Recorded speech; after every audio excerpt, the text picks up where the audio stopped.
नमस्कार मित्रांनो, तर आज मी सुरमई फिश फ्राय करणार आहे। तर पहिला मी 4 ते 5 सुरमई कट करून आणलेले आहेत आणि ते स्वच्छ पाण्याने 4 ते 5 वेळा धुवून घेतलेले आहे, त्यामुळे त्याला वास निघून जाईल। त्यानंतर मी त्यामध्ये 1 चमचा मीठ घातलेला आहे आणि 1 चमचा हळद घातलेली आहे आणि त्यानंतर मी ते सर्व मिक्स करून घेतलेलं आहे।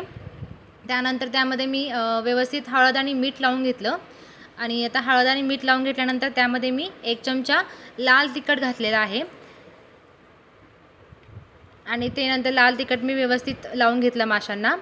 त्यानंतर मी मिक्सरच्या भांड्यामध्ये थोडं लसूणच्या पाकळ्या आणि आलं घेतलेलं आहे आणि त्याची सर्व व्यवस्थित पेस्ट केली आणि ती पेस्ट परत मी टाकून ते सुरमईला व्यवस्थित लावून व्यवस्थित मिक्स करून घेतलेलं आहे आणि त्यानंतर व्यवस्थित मॅरिनेट करून घेतलं ते।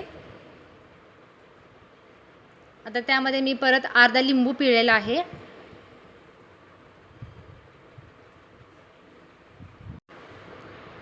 त्यानंतर मी त्यात अर्धा लिंबू पिळल्यानंतर ते 10 ते 15 मिनिटं मॅरिनेट होण्यासाठी ठेवलेलं आहे आणि त्यातच आम्ही एक एक्स्ट्रा बांगडा आणलेला, ते बांगडा पण त्यातच मी मॅरिनेट करायला लावलेला आहे आणि सगळे मसाले मिक्स झाल्यानंतर ते एक 10 ते 15 मिनिटं मी मॅरिनेट करायला ठेवलेलं आहे।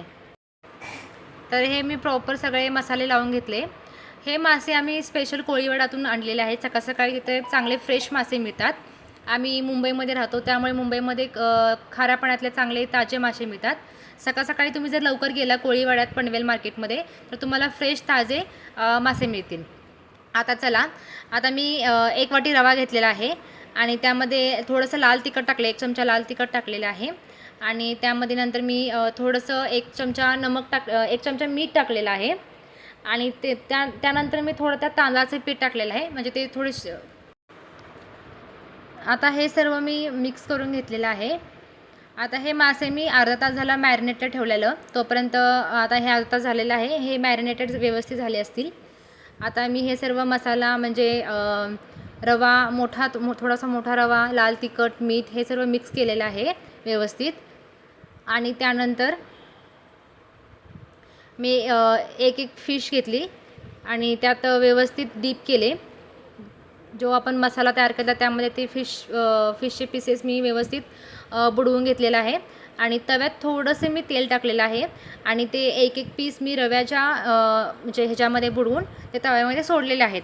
बघा, अशा प्रकारे मी एक पीस तव्यामध्ये तेल टाकून सोडलेले आहेत। आता मी ह्या स्टेपला थोडंसं तांदळाचं पीठ मिक्स केलेलं आहे, कारण मी फर्स्ट स्टेपला ते विसरलेले, त्यामुळे आता मी मध्ये मी तांदळाचं पीठ मिक्स केलं आता आणि परत आता बांगडा मासा घेतलेला आहे मी आणि बांगड्या मासाला व्यवस्थित रवा, तांदळाचं पीठ, लाल तिखट, मीठ लावलेलं आहे आणि तेही मी तव्यात सोडलेलं आहे। बघा, अशा प्रकारे सर्व मी एक पीस करून तव्यात सर्व मासे टाकलेले आहेत। आलटून पलटून ते अशा प्रकारे मी खरपूस लालपर्यंत कुरकुरीत खमंग भाजलेले आहेत। तर अशा प्रकारे आपली फिश फ्राय थाली तयार झालेली आहे। तुम्ही ट्राय करून नक्की सांगा आणि चॅनलला आमच्या लाईक करा, शेअर करा आणि सबस्क्राईब करा।